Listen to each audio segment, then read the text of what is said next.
fire. Hold on, let's move that fire pit over a little bit.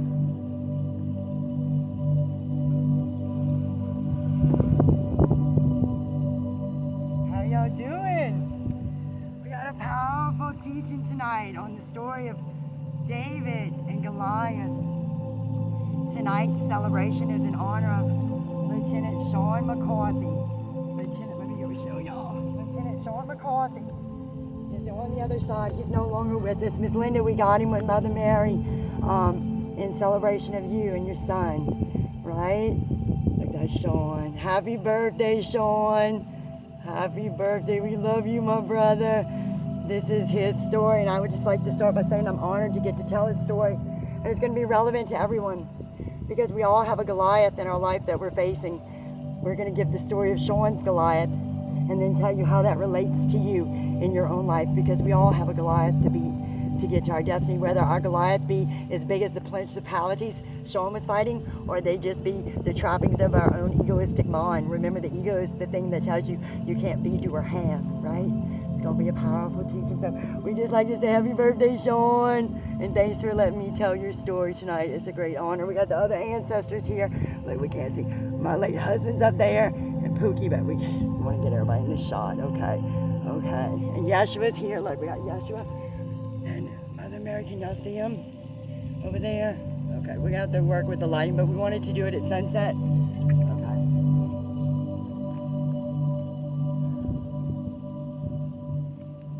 Okay, so let's just start by doing a simple alignment. I'd like to take a moment to connect with each of your higher selves and connect to the sacred angel fire orb. Just imagine a beautiful translucent colored orb about 6 inches over your head. This is your communication orb to the divine. Imagine a beautiful brilliant white light covering the orb, so the orb can only be used for divine harmony and the highest good. As now you imagine a beautiful white light coming into the corner of the room, filling the space around your body. Now imagine a beautiful rainbow colored cord coming out the bottom of your butt or the soles of your feet, connecting into the crystalline grid of Gaia, into the crystalline grid of Mother Earth. Oh, Spirit, we're so grateful. We call in our angels, guides, higher self, all our ancestors aligned with the highest light, the Federation of Light, Source, Gaia, Archangel Metatron, Fairy, Hawk, Crow, Vision of the Lizard, Sean's higher self, Yeshua, Mother Mary, because they're here. Yeshua, Mother Mary are here. I don't know if y'all can see them, but they're here. So we're going to take some sage and just cleanse the area. Now I got to watch this, don't catch me on fire. Okay. Well, hold on, guys. Let the sage go out. Okay, wait, we got like a row of fire. So we're cleansing there. Let the sage cleanse the area and the space around your body. Let it cleanse the area and the space around your body. Oh, Spirit, we're so grateful for ceremony.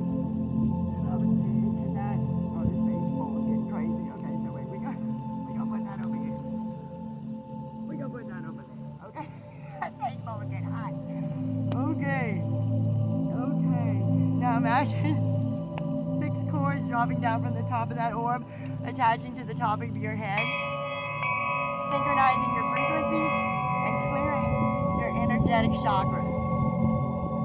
We are the violet flame.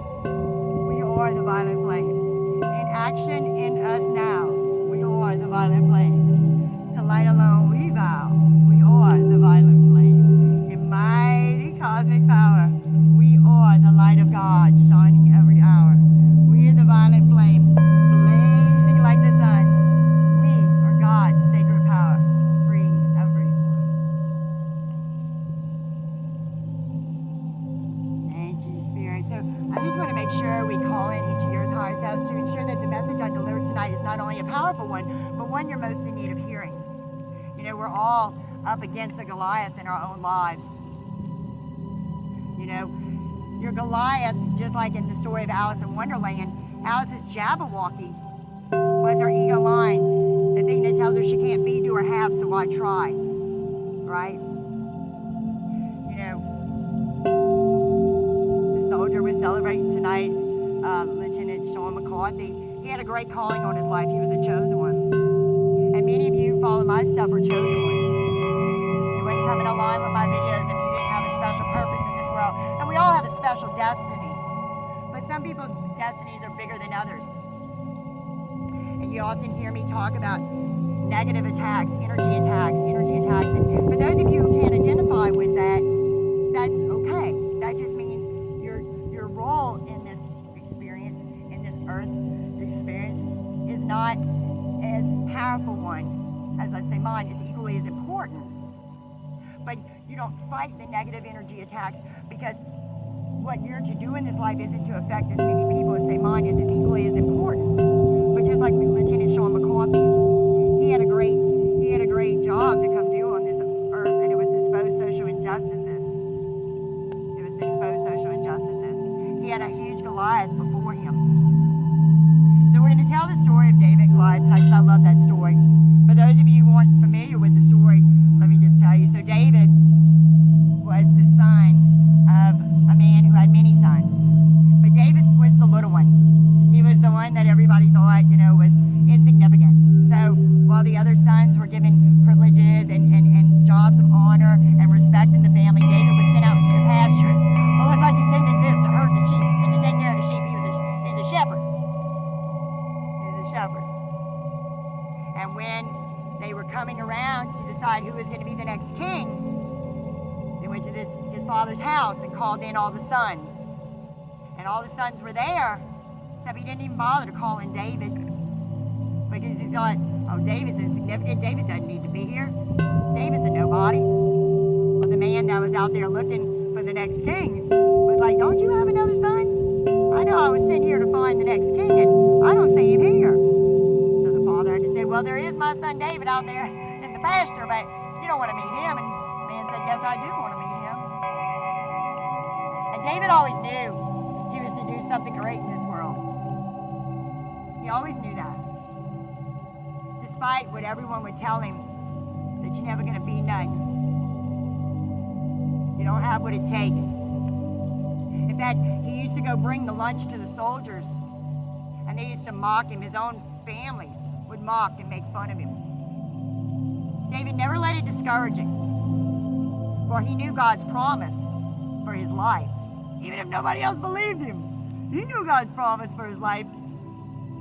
Many of you who are chosen have heard God tell you what you're to do in this world. If you haven't heard him yet and you're chosen, you're looking for that purpose, waiting to hear his voice. You'll know if you're chosen because you're predominantly ostracized. People who are chosen to do something great in this world, they're ostracized. They don't have a lot of friends. People try to not include them, to isolate them. They don't want to invite you places because your light's going to outshine them. David never let it discourage him. He never let it discourage him. He knew eventually it would be his time. And God would call him. And he was going to make sure he was going to show up. So even when everyone told him, don't bother showing up, don't come, or made fun of him when he did show up, he never let it discourage him. He kept showing up. And on this one particular day, he was going to bring the soldiers lunch. And Goliath was there. Big old giant, big old beast. How many of you are up against a big old beast in your life? How many of you got a Goliath you're facing? Whether it be principalities you're fighting in high places, or whether it just be the own trappings of your egoistic mind telling you can't be, do, or have. We all got a Goliath we're facing. Well, on this day, he went to bring the lunch to the soldiers, and one thing about David, he always showed up on time. Because when you're waiting on God to rendezvous you with your destiny, you don't want to be late.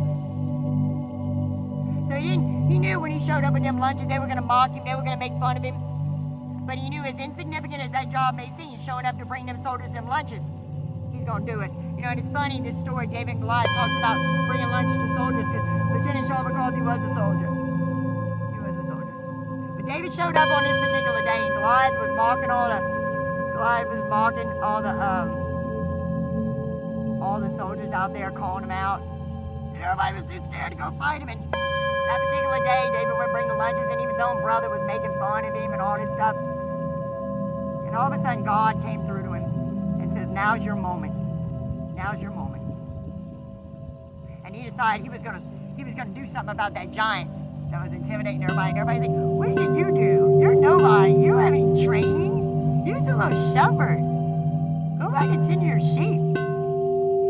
David not being trained on war. He didn't have a shield. He didn't have a sword. He didn't have any of that. And he had to do it right then. Now was his moment. Now was his moment. He wasn't going to let it slip. So all little David had was some rocks. He had some rocks. And he could hear God in his ear saying, now's your moment. So he called out that big beast. And he took that rock and he slung it with the power of God behind him. And he slayed that giant. He became king. David knew he had a great purpose in this world. Despite what everyone told him. You're never going to be nothing. How many of you have heard that? You're never going to be nothing.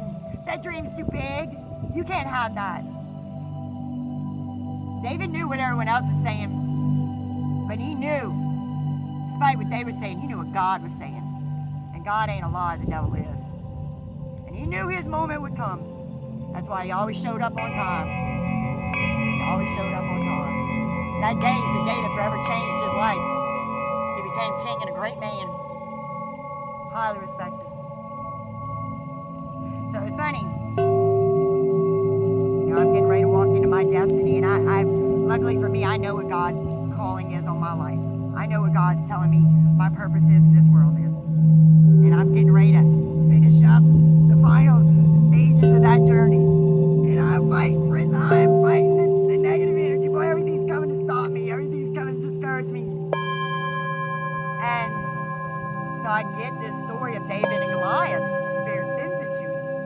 And I'm thinking it's to inspire me in my own life. And then all of a sudden Sean comes through because, I communicate with people who crossed over, and Sean is working with me on my life's work. As Sean spoke from the dead and helped his mother, Linda McCarthy, with the creation of the book, The Myth of Dying, because that's all death is a myth.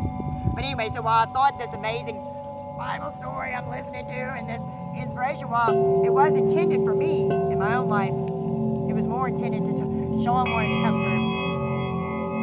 Because this is Sean's story. Oh, the bird just been making it. Let me tell you how Sean was David in his own life. I tell you all this to inspire you. To inspire you. To be willing to take whatever you got, like a little David, all you have was some rocks.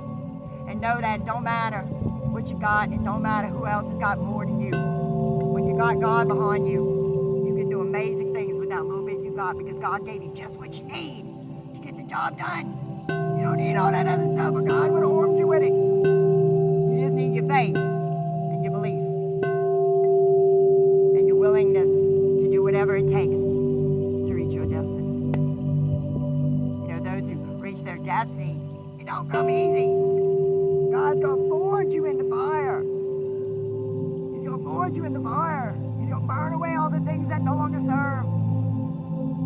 He's going to mold and shape you so that you're a good representation of what the heavens are. So you can truly be like Yeshua and be a good example of what walking in the light and what being chosen means. So, Sean was young when he died, and Sean, I gotta be careful how I say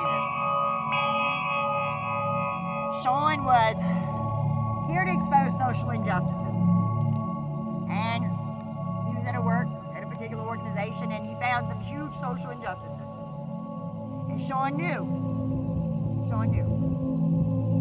While everybody was saying, don't you say nothing about that. That's going to get you in a lot of trouble. Don't do that. Let that go. Let that go. Sean was here to be the light. And he wasn't going to let those social injustices just let that go. And Sean knew if he made some noise, something bad could happen.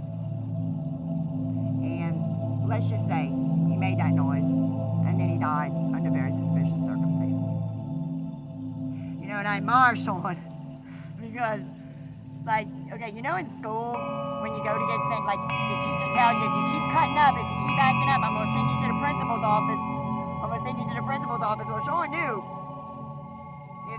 if he spoke up about these social injustices, hey, he's going to go to the principal's office. And in his case, the principal's office meant non-physical. You understand? But he didn't care. Because he truly understood Yeshua's teachings. Yeshua said, go out there and preach the gospel and they will kill you. But be not afraid, because there is no end to your life. You're eternal. Your soul is eternal. So he wasn't afraid of the consequences. He came down here to do a job. And that was to expose social injustices wherever he found it. Even if that meant his own life. It cost him his life. Because he knew they could only take away his incarnation in this, he could only take away his physical vessel in this incarnation. His soul would live on. So it's funny, because you would think in this instance that he didn't beat his Goliath, but that's not true. That's not true. He jumped straight over that Goliath's head and went straight to Goliath's boss to go fight him. And that is why Sean's purpose in this life was to expose that social injustice, to lose his life, and then come back from the other side of the veil and collaborate with his mother on this book, The Myth of Dying. To expose people to the illusions of death. You know, a lot of what our government's doing right now is trying to fear us into submission. Trying to fear us into submission. Like they were doing with Yeshua. Trying to silence him. If you don't be quiet, we're going to kill you. So Yeshua said, okay, kill me. And then he rose 3 days later to come back to say, okay, you know what I'm saying? There is no end to your existence. Do not let fear silence you. Fear of death. They don't talk to you about eternal life, because if you understood there was no end to your existence, they couldn't control you with the fear of dying. Sean knew that. Sean knew that you could take away my incarnation in this physical body, but you can't end my life, because the gift my Creator gave us was eternal life. So what he did was, he jumped straight over that Goliath's head, because he knew he couldn't fight that principality alive in this physical body. He crossed over and collaborated with his mother on this book, The Myth of Dying, which the book's about exposing the fact that dying is just a myth. There's no such thing. You don't die. It's just transitioning to non-physical.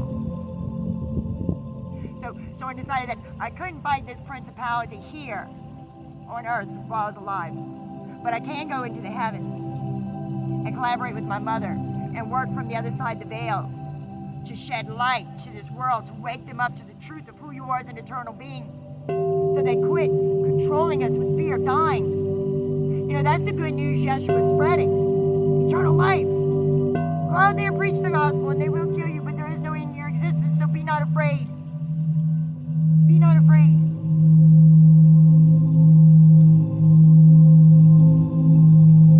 Sean slayed that Goliath. And every time somebody picks up this book and reads this book, you know, it reminds me of the Wizard of Oz. You know, the Wizard of Oz, they got the little guy behind the curtain. You think he's a powerful being. Come to find out he's a nobody. He's a nobody. It's an illusion. The wizard was an illusion. He had no real power. Just like our governmental structures, our school systems, our pharmaceutical companies, our justice system, that all go by man's law. They're out of alignment with universal law. That's what people are waking up to the truth of, is this illusionary matrix they've created for us, where they get us sick with all these pills, and then they make all these vaccinations and get us even further sick to keep us subdued. And they get us to comply by making us afraid of dying, not wanting you to understand that if you understood eternal life the way Yeshua was teaching it, you would not be afraid of such things, because there is no end to your existence. You know, we're all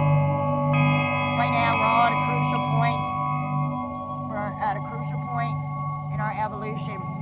You know, that's what the age of Aquarius is. The age of Aquarius is when it's the age of enlightenment.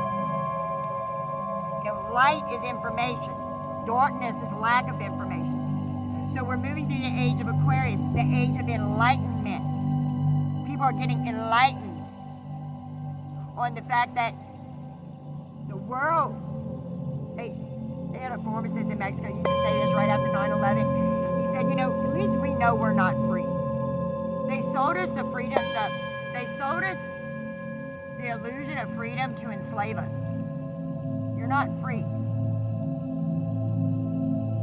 Not when you're living in this matrix. But you've got people waking up all over the world right now. That's what this Great Awakening is about. Becoming free. Still in this matrix. Because they're starting to understand universal law. And they're starting to live their life in alignment with that. They're starting to understand Yeshua's true teachings about eternal life. Oneness. Unity. You know, all these things they do to pit us against one another. Race, sex, all these things were designed, all these categories of groupings of people were designed to pit us against each other. Remember, divided we fall, united we stand. Because at the end of the day, when it's all said and done, we are all children of God. And we are all brothers and sisters, despite our skin color, despite our socioeconomic status, despite our sex. They don't want us to see the truth of that. They don't teach you about the invisible thread of energy that connects us all. We are all one. And all of us in alignment is what God is. God is an energy. God is not a man on a cloud making a naughty or nice list. If you experience bad or good in your reality, that is karma. That is universal law of karma. God does not judge you for getting a divorce or being gay. God is an all-loving God. He loves you and all-forgiving. He has no judgment. So if you experience good or bad in your reality, that is karma. It's not God punishing you or rewarding you. And people, hear that? That's the biggest parents are praying. You know, people are waking up to these truths as we move through the age of Aquarius. And what do you mean by the age of Aquarius is basically in the sky, right? All the astrological signs are placed in the heavens. And right now, the part of the place in space we're passing through is through the constellation of Aquarius. Aquarius is all about enlightened thought. So everything that has been hidden is coming to the light. And that's what COVID did. COVID came to break down our systems to the bare foundation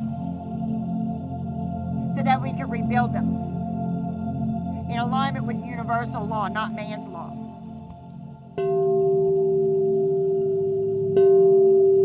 You know, we're all have a Goliath in our own life. You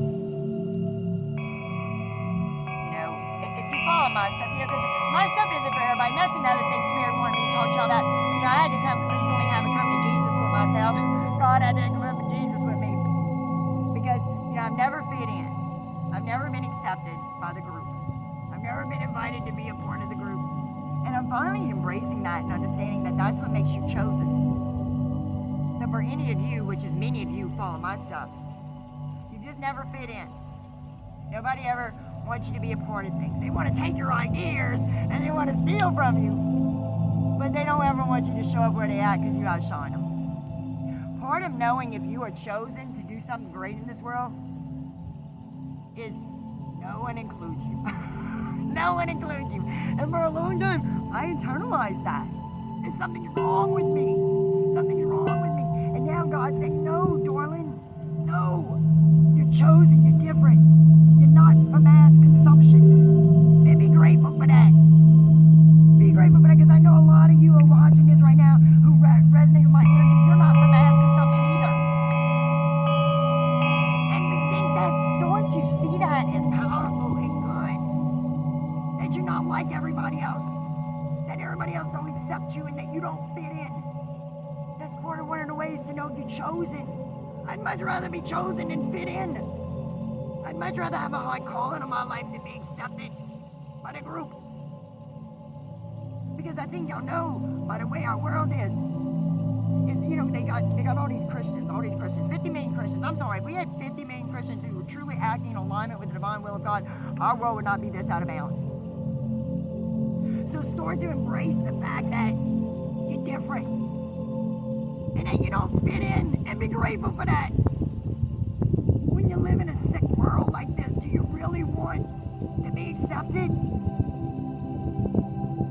You know, and that's one of the key ways to know if you're chosen and you got a high calling on your life. You never fit in. You're always the odd man out. Don't internalize that. Don't internalize that. If something's wrong with you, if something's wrong with you, no. God didn't make you to fit in. God made you to be different. And be happy you're different.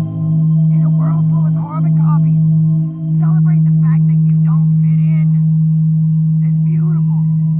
And another thing, if you got people who are befriending you just to take your ideas, the biggest compliment you can get is someone copying you. That is the biggest compliment you can get. And when you're giving, like I get a lot of divine inspiration from God.